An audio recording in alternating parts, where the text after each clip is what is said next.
This is your Tuesday cyclone update from 28storms.com on this 15th of November. There are currently no signs of tropical development in the Indian Ocean, and the models are keeping this part of the world fairly quiet in terms of any tropical activity for the next 5 to 7 days.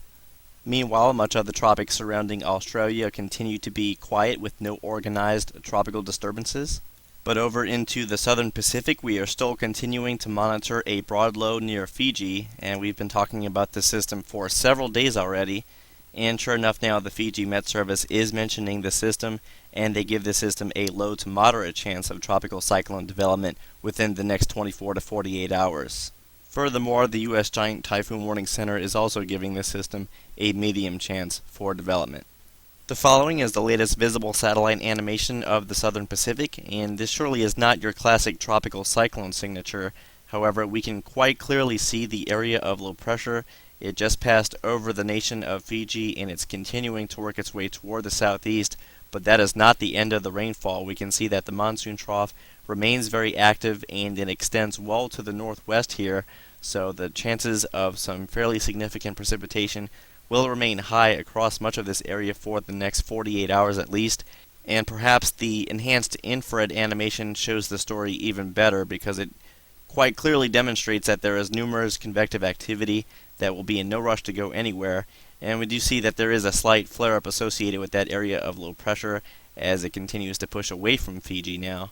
And the latest water vapor shows a fairly divergent pattern, and we do have a lot of upper level ridging in place, but again, this is only marginal considering that we have this trough just to the west over the Solomon Islands, and that's ushering in a lot of westerly wind shear along with some dry air. So if this thing was going to develop, it would have done so within the last 24 hours, and it looks like the chances of development will be on a downward trend from this point forward, and no tropical cyclone classification is forecast.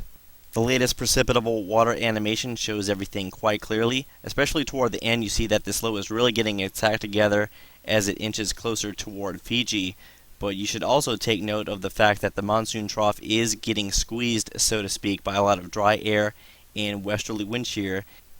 But the system obviously did have a brief window of development, and thus the reason why this central pressure was able to decrease down to 1003 hectopascals as noted in the latest surface observation from Fiji within the past hour as that low began to cross the coast.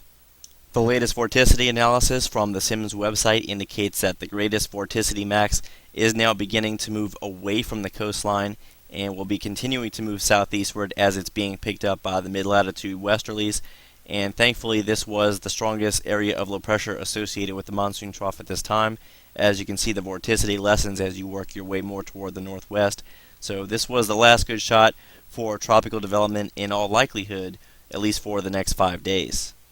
This is the latest 18Z GFS run, and this is the forecast for the sea level pressure and precipitation. As we work our way into the next 12 hours, you can quite clearly make out the area of low pressure we have been keeping a very close watch on. If anything, this system was initialized not strong enough because it's only down to 1008 hPa based on this model run, and we know that based on the latest surface observations it's down to 1003, but nevertheless it should continue to move more toward the southeast as mentioned just a moment ago, and that's going to take a lot of the moisture along with that monsoon trough toward the southeast, and so therefore the chances of development will be a lot lower than what they have been over the last 24 to 48 hours, and there really are no indications of development anywhere else, at least for the next 5 to 7 days.